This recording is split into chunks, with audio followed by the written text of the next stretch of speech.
We're going to spend about 30 to 40 minutes together since my full video did not play out yesterday. Don't know why it happened that way, but that's what happened.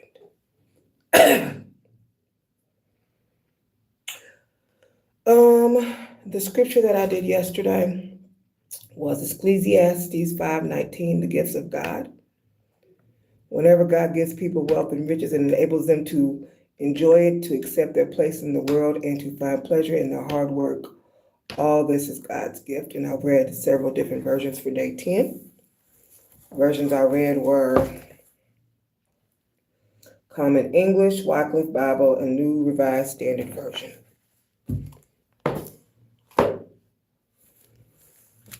The spell that we did yesterday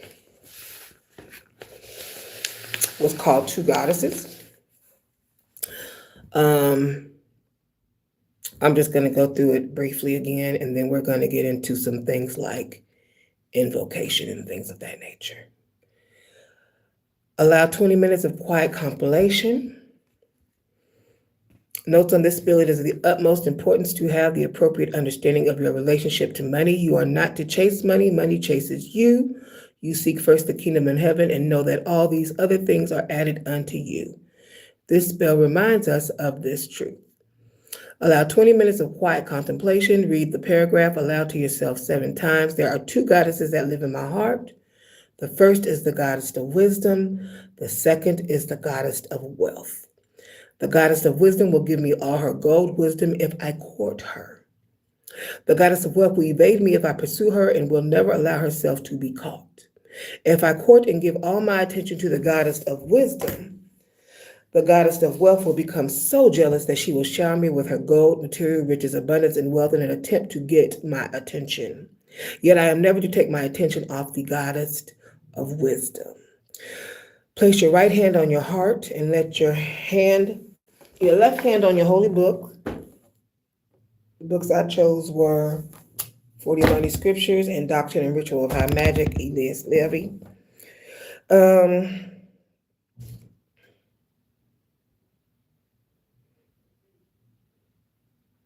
Take the following vow. I vow to keep all my focus and attention on the goddess of wisdom. I do not chase money. Money chases me. I add immense value to this universe of life, and I am divinely rewarded with immense wealth, so mote it be. By the way, speaking of money, ValerieLove.com, has Money Unblocked complimentary class starting on the 22nd of June at 8 p.m. if you hit her website and register. And she don't have them up for long, complimentary. Hello, welcome to the chat, loves. Kalish RB 4 ounce, and Shivan Sani. I hope I said it right, darling. Anyway, before we get started and do invocating or anything else, there is a lot of things going on social media.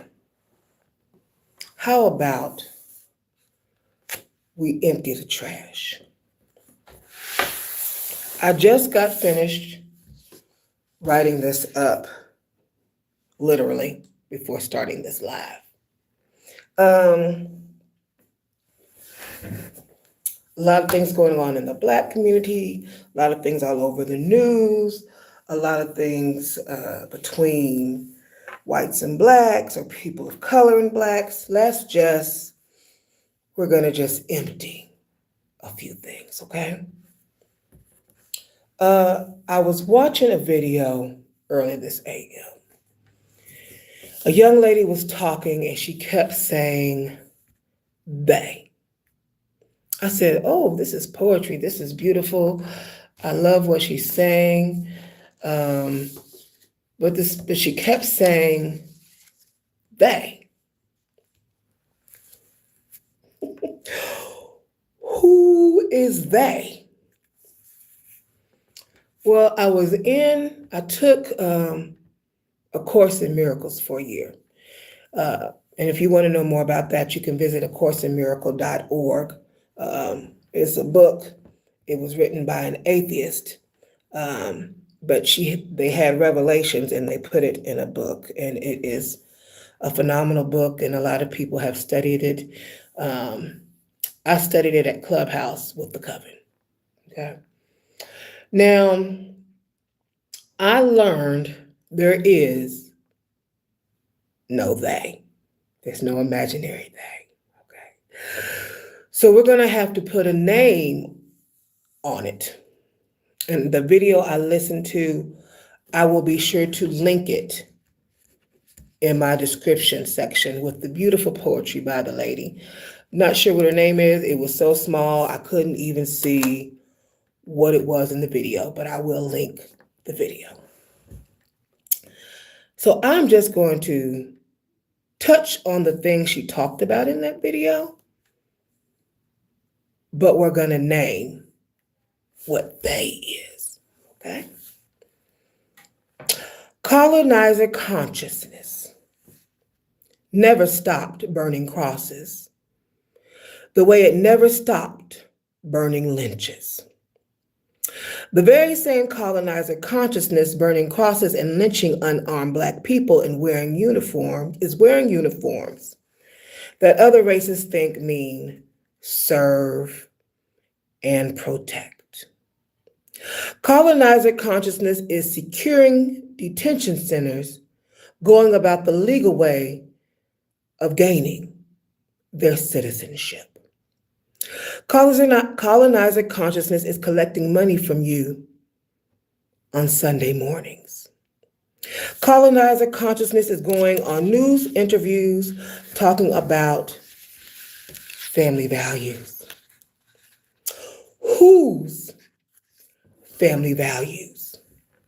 Certainly not Black people's or any other ethnicity either outside white. Colonizer consciousness has not realized this is heaven, and it ain't just one race in it.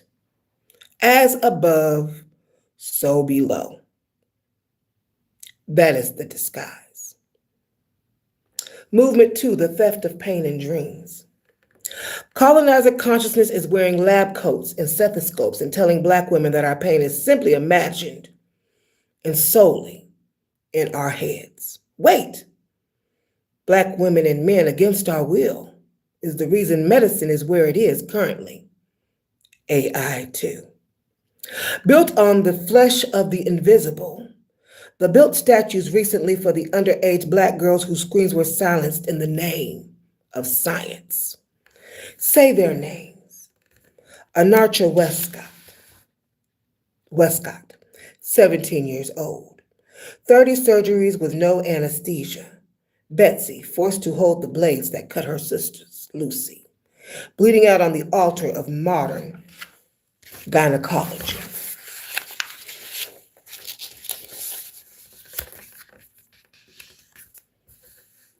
The mothers of medicine, they finally built them 15 feet high in Montgomery so colonizer consciousness could never look down on them again. Say the names of the men of Tuskegee, Charlie Poland, Herman Shaw, Carter Howard. 40 years of bad blood lies, 40 years of withholding the cure just to watch Black men die, using Nurse River's face to mask the poison of the state. Don't forget Henrietta Lacks stole her cells while she withered away and built $1 billion empire on her internal DNA. Movement 3, the stars in the classrooms. Colonizer consciousness is teaching in the classroom to little kids that their dreams of being doctors, veterinarians, and astronauts are out of reach. Unrealistic. Tell that to Augustus Lushington, treating cattle in the shadow of Jim Crow. Tell that to Alfredo Webb and Jane Hinton, mapping the antibiotic cures for the world. Tell that to Katherine Johnson, Dorothy Vaughan, Mary Jackson, and Christine Darden, the human computers who map the trajectories to leave Earth trajectories to leave Earth and calculated the stars with a pencil because the government didn't have a machine that could think past its own segregation. They looked at the heavens and saw white boundaries. We sent Guy Bluford and Mae Jemison into the dark to break them. By the way, Catherine said in Hidden Figures, she was not able to afford pearls. I believe SpaceX just launched,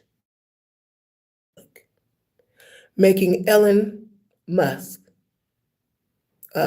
tip into the trillions currently now.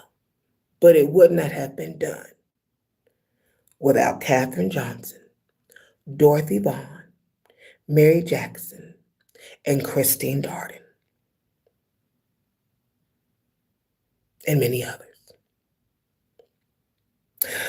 Right now in our courts, they are using Find a Black Doctor lawsuits flying in 2026 to tear down directories, built simply so we can find a healer who won't ignore our heartbeat.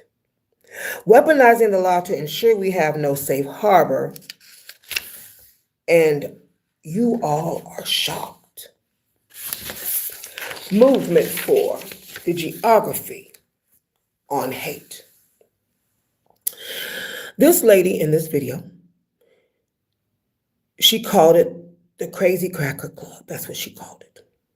She said the people who waved Confederate flags, she had moved from where she was in Texas to go take care of her family. And she said she had experienced racism, but until she moved to take care of her family, that is when she was greeted by these people. She says the people who waved Confederate flags have replaced them with Trump flags, worn on shirts and belt buckles. That is a brand of colonizer consciousness. A 41-year-old mind infected by the brand can't stand the sight of a Black family full joying their lives. Crashes the party, shouting slurs at relatives and friends. He leaves, but he doesn't cool down. He goes and gets armored, puts on the plates, grabs an AK style, and marches back down the block to turn a backyard celebration into a mass casualty statistic. But they had protection. An armed forces veteran named Mike Jenkins stood in the gap, formerly served, tactically trained, legally armed. He drew, neutralizing the threat, and put a swift end to it, a literal shield for his people. And the systemic punchline, the uninvited aggressor geared for war,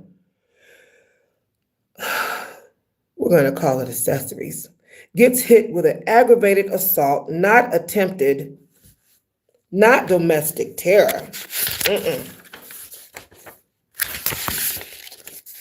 The legal system acting as a secondary body armor, downcharging the slump to protect his own. Unhoused people fleeing the water, surviving Hurricane Katrina only to be hunted across state lines, rebuilding their lives, building a sanctuary in Katy, Texas, only to be greeted with a 6-foot burning cross planted on their land. The federal dockets prove it, escaping the floodwaters just to face the fire of colonizer consciousness. And you all are shocked. This is not new. This is what we have been telling you has been happening for years. This is what it is being Black every day in America. Why shocked? Why confused? America does what it always does. Chow, not guilty. Carmelo, found guilty. Movement 5, the resignation and the bounty.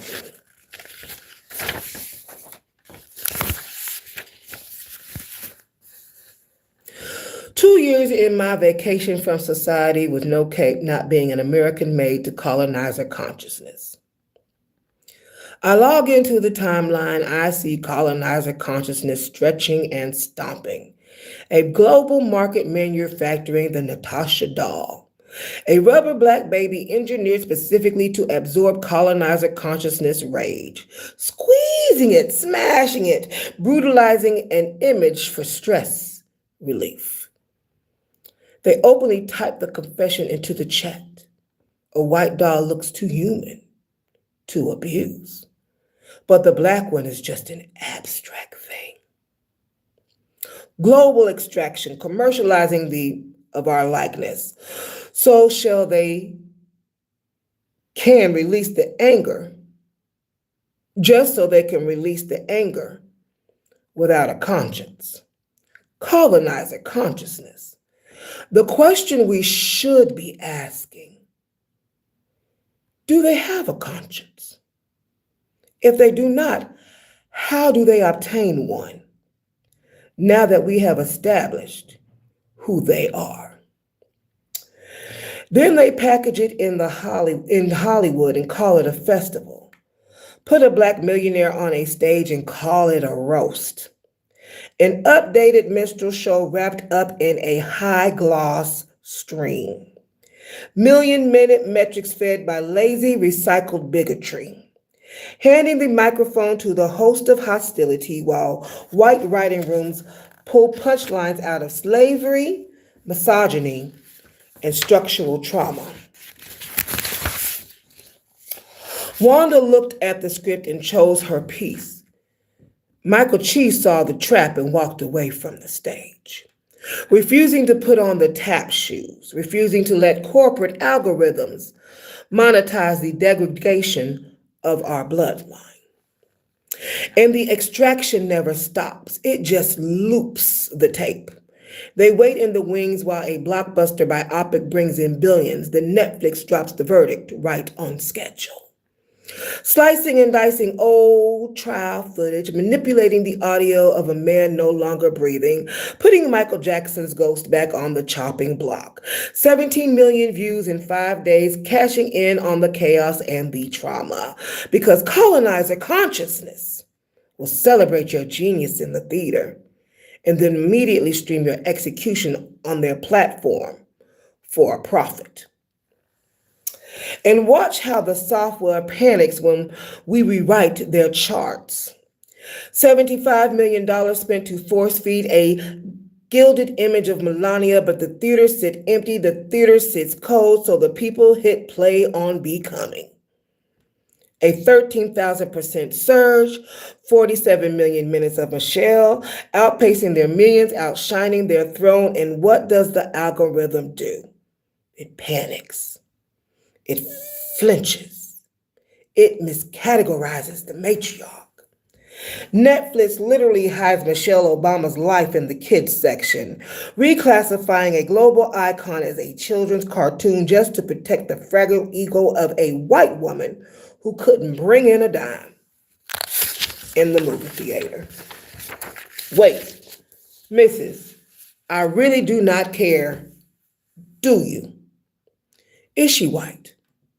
I thought she was an immigrant. Slovenian ethnicity. I hope I said that right. Citizenship through family sponsorship.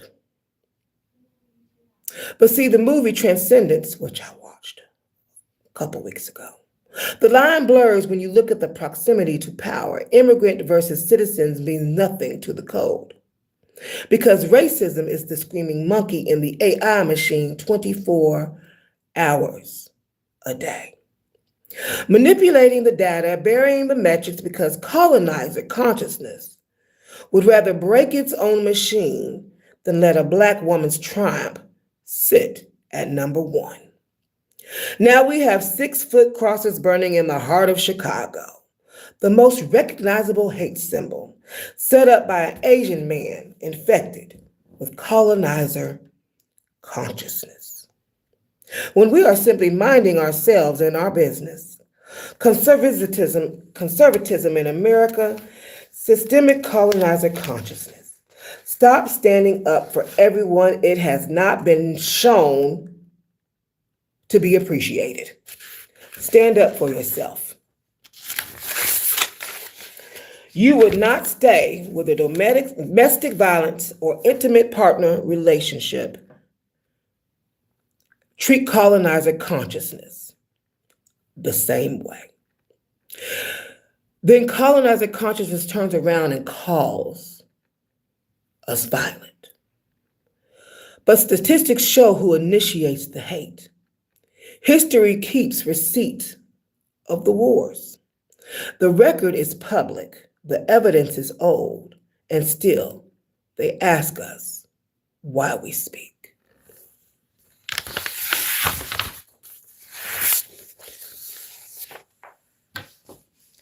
For those of you who are worried about Carmelo, I did a little research and digging, okay? All right. Now, before today, I had no clue who gangster disciples were, all right? So I did a little investigative work. So when people talk about gangster disciples in the New York jail and prison system, they are referring to the members of a nationwide street organization that originated in Chicago but has established a significant, highly structured presence across New York City, particularly in Brooklyn, areas like Flatbush, Crown Heights, and East New York. Within the New York Department of Correction, Rikers Island, and the federal detention centers like MDC Brooklyn, the landscape for incarcerated GDs is defined by intense federal prosecutions, complex internal structures,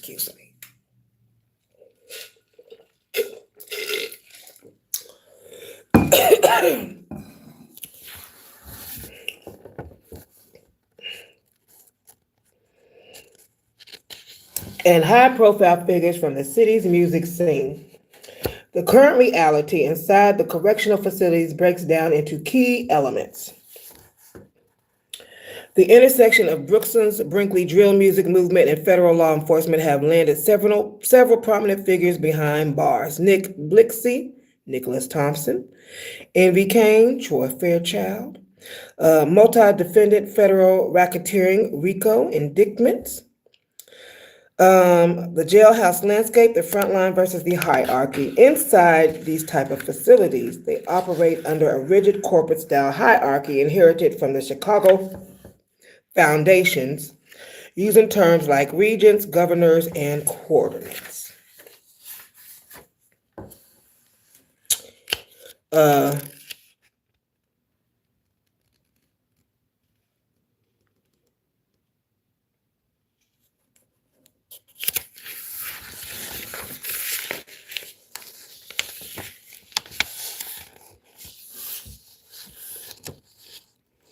They operate with intense, tight-knit solidarity to survive the daily violence of facilities like Rikers. They rely heavily on strict eternal discipline, strategic alliances, and unified front to protect their members from larger jail populations.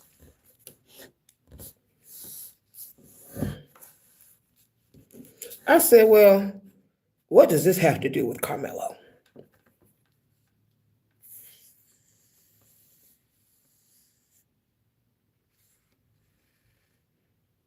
The story of the GDs in New York jails is a story of Midwestern blueprint adapted to the concrete geography of New York City, currently being systemically dismantled by high-level federal prosecutions that lock young men into federal systems far away from home. Carmelo was placed in the Wallace PAC unit, commonly known as the PAC unit, to serve his 35-year sentence. He spent a brief night in isolation at the infirmary within the Collin County Jail, and on Wednesday morning, he was officially transferred into the custody of the Texas Department of Criminal Justice System.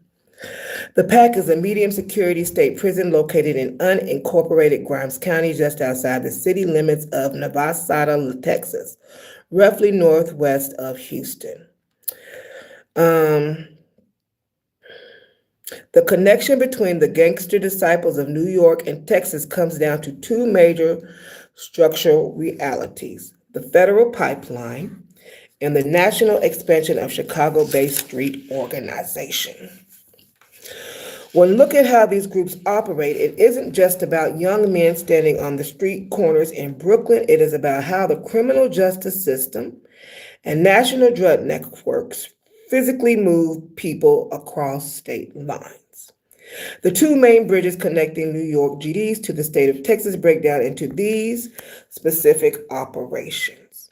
Because the federal government systemically uses racketeering influenced and corrupt organizations, RICO, indictments to dismantle the gangster disciples in Brooklyn, young men convicted in New York federal courts are rarely kept in New York.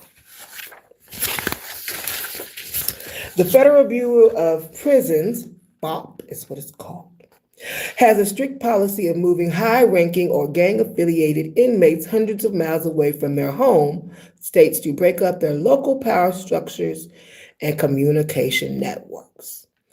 Texas houses some of the largest high-security federal prison complexes in the country, including USP Beaumont and USP Big Spring. As a direct result of this judicial pipeline, dozens of New York-born GDs find themselves shipped straight to Texas federal facilities to serve out their 20 to 30-year sentences, forcing them to navigate a hostile, unfamiliar Texas prison landscape dominated by regional Southern factions.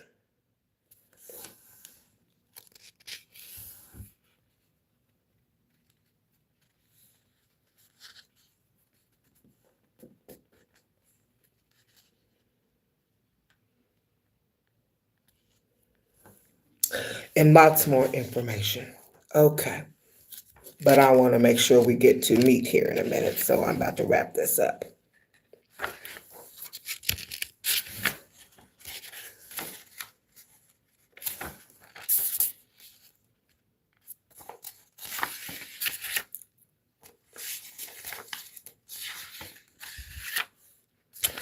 So, Dr. Candace Matthews is doing the appeal strategy, and then the prison reality, the GD shield is inside the walls.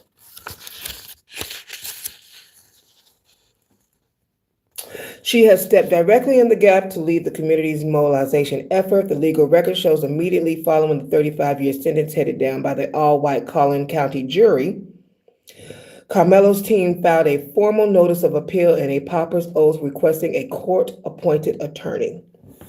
Dr. Matthews publicly clarified the community strategy while the system assigns an appellate lawyer to meet the baseline legal requirement.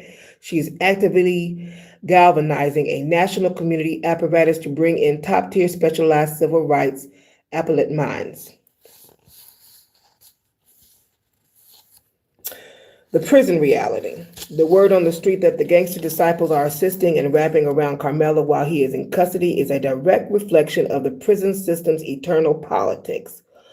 While a young, high-profile Black teenager gets dropped into a medium-security Texas Department of Criminal Justice facility like Wallace Pack Unit outside Houston, he is walking into an incredibly volatile, heavy policed environment.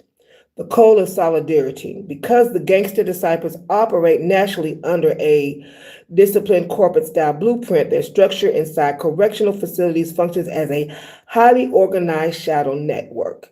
And systems like the TDCJ, specialized street nations, even those with deep roots or chapters tracing through the East Coast and Midwest, will often establish tactical protective shields around individuals whose cases symbolize a broader systemic war. The invisible security.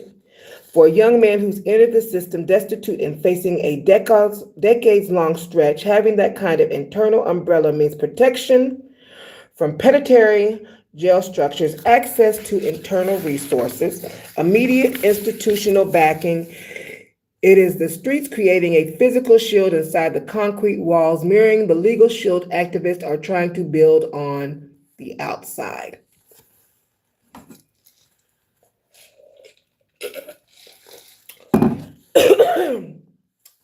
The double-sided shield. This completes the absolute picture of what it takes to survive the software of the state.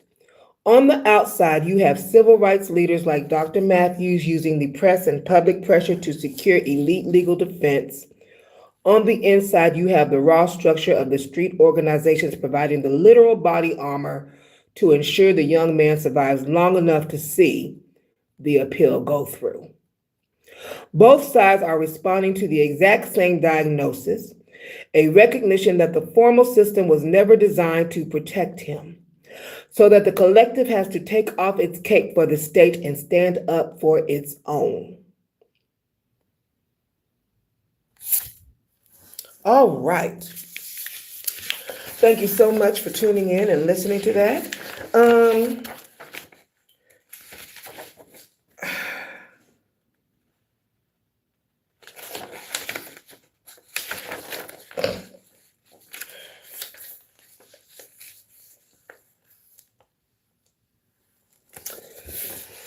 These gangster disciples, they aren't just street organization, they are institutional structure with defined philosophy, a written constitution, and a cross-continental footprint that spans from Chicago to the boroughs of New York down to the prison units of East Texas.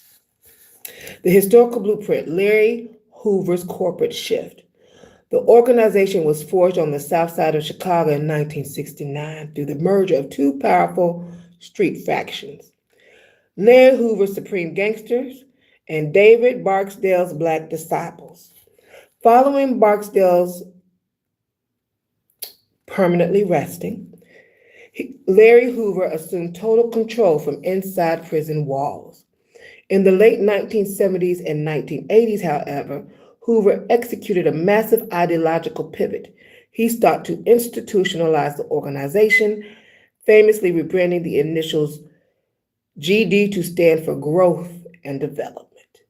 The structure of the concept.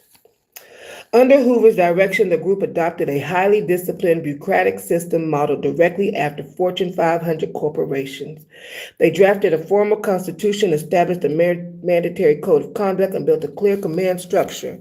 Chairman, board of directors, governor, state, regional, regent, city, metropolitan, coordinators, neighborhood sector, the frontline membership, the symbols, and the software.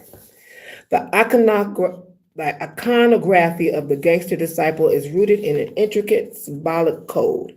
Every line, point, and number carries a specific organizational meaning taught to members as foundational literature. The six-pointed star borrowed heavily from historical traditions. The primary insignia is the six-pointed star, the Star of David, honoring co-founder David Barksdale.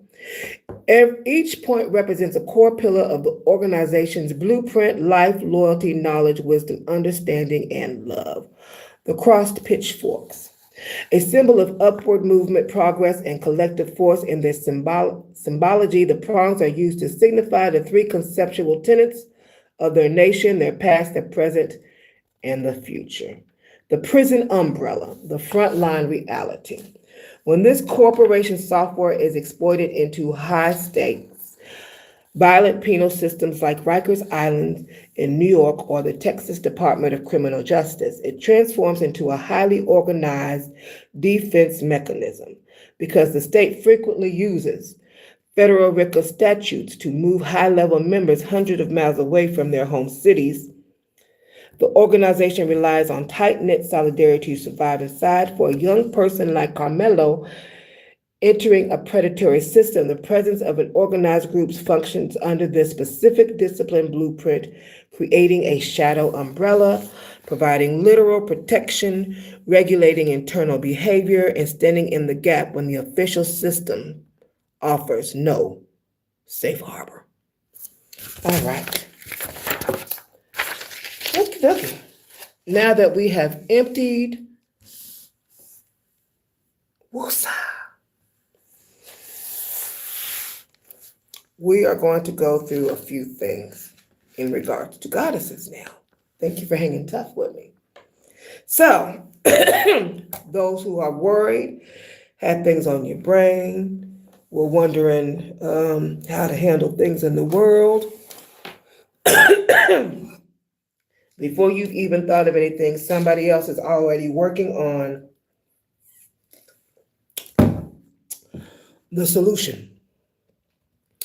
Awesomeness.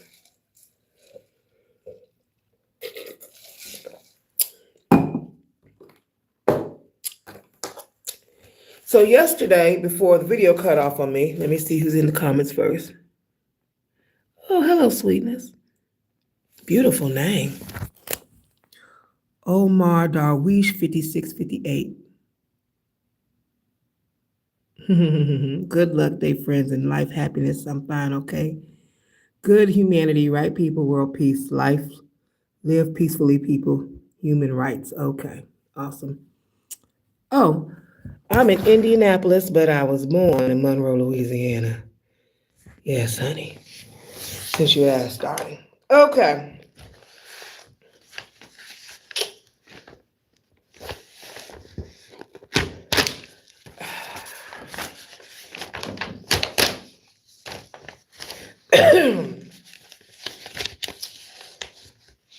So, yesterday I delivered some blueprints, some very important blueprints that didn't go up on YouTube. And we're going to, here we go. So when I do altar work, these are a few things that you use with your altar, okay? This is called a spirit profile and altar alignment template. I made sure to put it on my Substack and my Skip blog page. Okay, so general correspondence, you get the spirit's name, the category type, the aligning saint, sacred day, sacred colors, history and significance, their origin and their role, attributes and offerings, their sigil, favorite number, favorite food, favorite drink, tobacco and incense preference, animal totem, feather types, sacred herbs. When you do candle magic and altar decor, candle colors, favorite essential oil, crystals and gemstones, other favorite items like statues, specific metals, tools, or historical relics. Invocation sound types. So each altar has sound to wake the spirit. Okay. Whether that sound is a bell, a rattle, chimes, drums, clapping, piano, however you desire to wake the spirit up. I would use bells, chimes. I used a lot. Bells, chimes, piano, different kind of drums, maracas. So each altar had a different musical item. Right. You sing at the altar, you do chants at the altar, you dance at the altar. Some altars have associated tarot cards that you lay on the altar. You also charge your tarot cards if you're a tarot reader at the altar.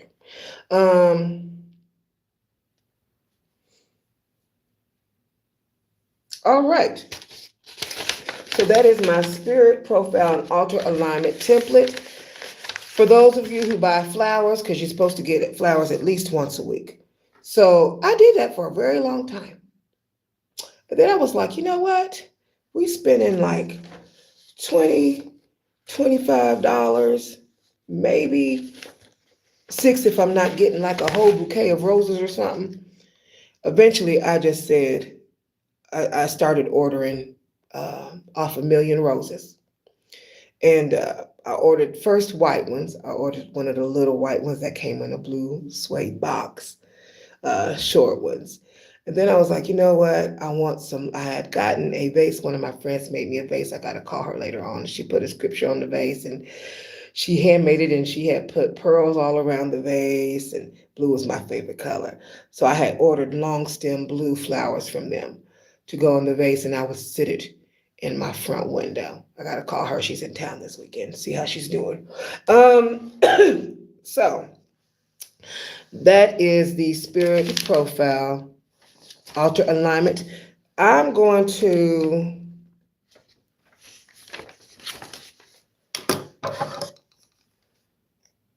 talk about the scripture we discussed yesterday with the coven. And then we are going to do a lineup for their altars together. That's what I had discussed yesterday in class. Last minute that was done. So, all right. We discussed 1 Kings, the virgin bed warmer, Abishag, and the Shunammite. His royal servants find this beautiful woman named Abishag. Her specific job is to act like a living hot water bottle. The Bible explicitly notes that David has no intimate relations with her in ancient Near Eastern politics. This detail was a vital indicator that David had became impotent, and there was no Viagra back then, signaling to his sons that the throne was up for grabs. The succession conspiracy, Adonijah versus that's his oldest son. He sees his father's weakness and declares himself king and throws a whole coronation feast. First time I seen the word coronation was in a hieroglyphic book when I was learning to do hieroglyphics. He builds an alliance with Job, the army commander, and the priest Abathar. He intentionally leaves Solomon, Nathan, the prophet, and Bathsheba off the guest list. Bathsheba is far from a passive character in these chapters. Once a victim of David's unchecked power in 2 Samuel, she is now a formidable political strategist. The counter strategy: Nathan the prophet warns Bathsheba that Adonijah successfully takes the throne. He will likely execute her and Solomon to eliminate rival bloodlines. The audience with David, Bathsheba goes into David's private chambers where Abishag is tending to him and reminds the fallen king of his sworn oath that Solomon would rule next. Nathan enters behind her to confirm the emergency. The plan works perfectly. David snaps out of his lethargy and orders that Solomon be immediately paraded on the royal mule and anointed king of Israel. Adonijah's coup evaporates in terror overnight. Excuse me. The bed warmer reappears in chapter 2 as a political pawn. The library will be closing in 15 minutes. Public computers will shut down automatically 5 minutes before closing. If you have any materials to be checked out, please take them to the circulation desk at this time. If you need assistance finding materials, please come to the information desk. After David leaves the earth, a defeated Adonijah goes to Bathsheba with a sneaky request. He asks for permission to marry Abishag.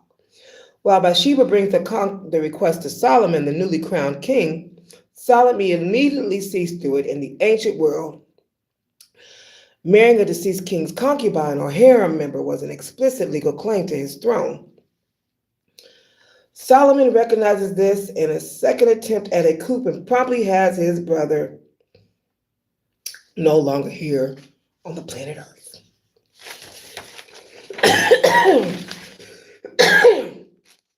All right. These two ladies surpassed all of David's other wives and concubines. That means they are really important.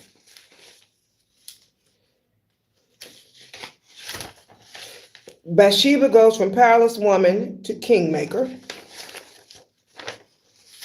Abigail does not speak a single word in the text, yet her presence holds a mystical, almost supernatural weight. She represents the archetype of youth, fertility, and the literal right to rule.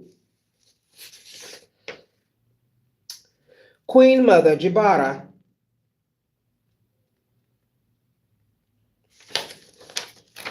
So, we're discussing goddesses real quick,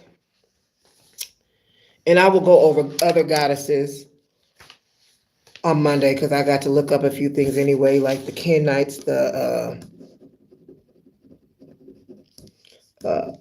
Anunnaki, and the Sumerian, and the Meso. All right, that's what I call them for short.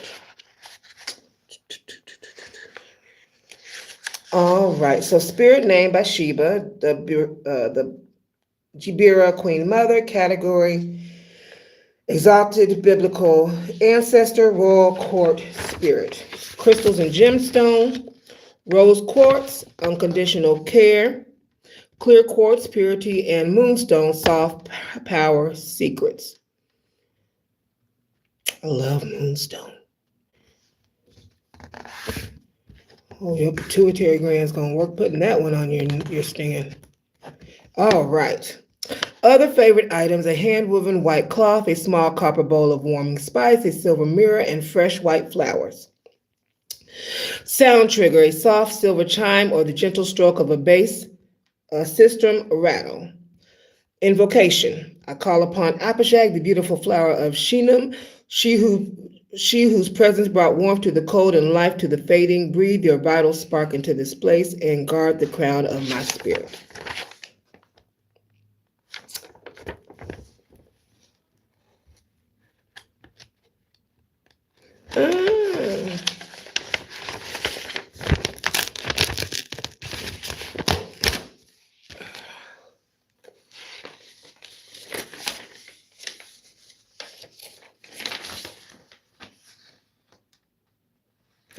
Okay. My fault, y'all. Saint Anne, the mother of the Virgin Mary, patron of mothers, grandmothers, or Esther for royal diplomacy. Sacred day, Monday for maternal lineage, or Sunday for royal solar power. Sacred colors, royal blue, gold, and midnight blue. My fault, y'all. Now we're on the path. History and significant: former wife of David, mother of King Solomon, and the first true great lady of Judah. She represents the transformation from victim to ultimate political strategist. She is petitioned to generational wealth, protecting one's children, outmaneuvering energies, and securing structural power. A styled crown: you can buy a crown online. Resting atop a throne, interlaced with a scaling ladder or a key. Her name meaning daughter of the 07 and 1 for the supreme throne. Pomegranates, figs, dark honey, fine bread, and roasted lamb. Favorite drink: rich aged red wine or pure pomegranate juice. Tobacco and incense preference: frankincense, myrrh, and royal amber incense. Animal totem: the lioness, protecting the cub lineage. Feather type: peacock feather, royal strategies, and eyes everywhere. Sacred herbs: hyssop for after cleansing path, laurel bay laurel for victory, and cedar. Candle magic and altar decor: candle colors, deep purple, sovereignty, and gold, wealth for success. Favorite essential oil: frankincense and jasmine oil. Crystal and gemstones: lapis lazuli, amethyst, and tiger's eye. Other favorited items: a miniature royal throne or chair, a crown icon, a golden key, and ancestral soil from a maternal matriarch's resting place. Invocation and ritual protocol: clear tone brass bell rung 3 times. I call upon Bathsheba, great lady of Judah, she who walks through fire and sat upon the right hand of the king. Turn your eyes towards my court, grant me the tongue of diplomacy and the mind of the strategist.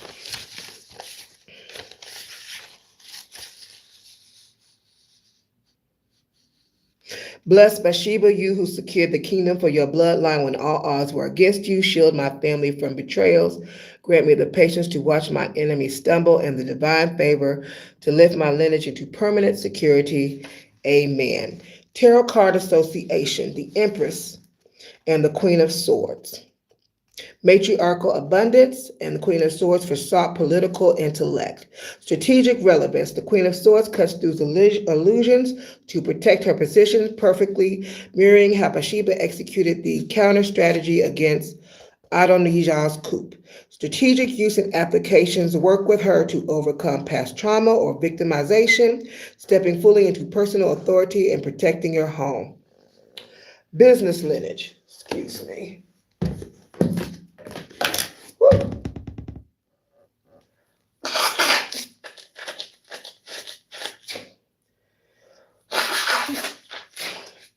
Woo.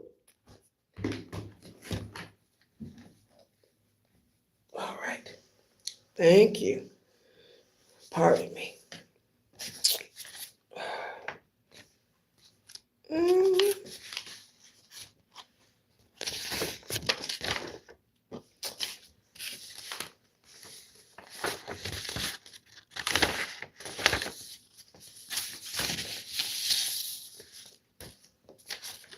Oh, here we go. Invoke her for long-term legacy planning, securing contract, corporate positioning, and ensuring wealth passing successfully to the next generation. Politics and government, the ultimate spirit for institutional influence, backroom diplomacy, community leadership, and systemic power grabs.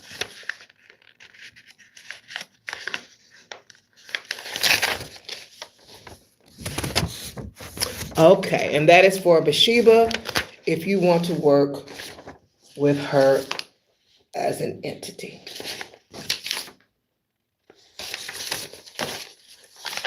All right. The virgin, the silent virgin, who says no words in the text. We're going to go through her briefly.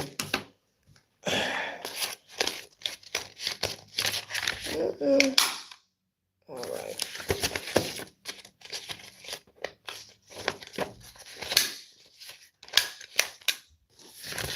Oh, my stapler don't want to.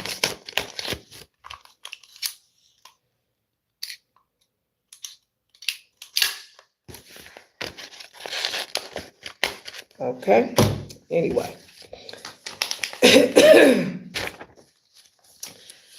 Abishag the Shumite, the living fire, the silent crown, exalted biblical ancestor. Saint that matches Saint Joan of Arc. Sacred Day Friday for youth, beauty, and Venusian fertility. Sacred colors purple, white, soft pink, and silver. Origin and role, a beautiful young woman from Schumann chosen to sustain the life force of King David as he is passing. All right. Highly sought after prize. A blooming lily or rose intertwined with burning unquenched flame is the sigil. Favorite number 2, representing her duality as a servant and a crown prize. Favorite food, fresh The cream. library will be closing in 5 minutes. Milk and Any honey. materials to be checked out must be taken to the circulation desk at this time. If you need other assistance, please come to the information desk. Milk and honey, white grapes, and delicate pastries. Favorite drink, sweet white wine, almond milk, or pure spring water.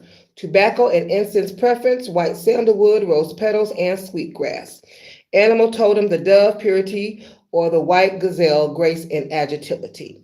Feather type, pure white swan or goose feather. Sacred herb, rose cinnamon for warmth, and angelica root for spiritual protection. Candle magic and altar decor, pure white candle in soft white. Pure white for purity, pink for youth. Favorite oil, rose oil and cinnamon oil to generate heat. Rose quartz, unconditional care, and clear quartz, purity, and moonstone, soft power secrets. If you have gemstones, you can charge them at night on a full moon. And except don't put that clear quartz or that rose quartz out there. Oh, honey. I learned a lesson there. Yeah, you don't want to do that. But the other stones, you can put them out there, and the stones will let you know if they don't want to be outside on the full moon. All right. A hand-woven white cloth, a small copper bowl of warming spices, a silver mirror, and fresh white flowers. This is where we do the soft silver chime or the gentle shaking of a brass rattle. I call upon Abishag, the beautiful flower of Shimon, she whose presence brought warmth to the cold and life to the fading. Breathe a vital spark into this space and guard the crown of my spirit. All right. High Priestess card, Ace of Wands.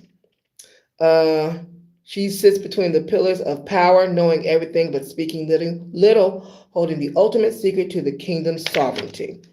Use her for your personal life, physical healing, warming deep depression, increasing personal magnetism, and keeping private life completely safe from prying eyes. Business and legacy, invoke her during the incubation phase of a business. She protects intellectual property, guards secrets, and breathes life into projects that seem to be freezing or stalling out. Politics and government, excellent for protective shielding. She helps you to become the indispensable asset that everyone needs, granting you leverage and safety in hostile environments without making you a direct target. So, if you want to work with those two. Now, on Monday, we're going to be talking about Egyptian gods. This is Yoruba and Afro-diasporic, Orishas, Haitian, Vodou, Lawa, Greek and Roman goddesses, Hindu goddesses, Norse, Celtic goddesses as well. All right, so that way you can have an idea of what you want to play with, and then we'll do an invocation that you can intertwine for any of those goddesses that we are going to be discussing. It has been lovely. Thank you so much. I hope you have an awesome rest of your Saturday. Mwah.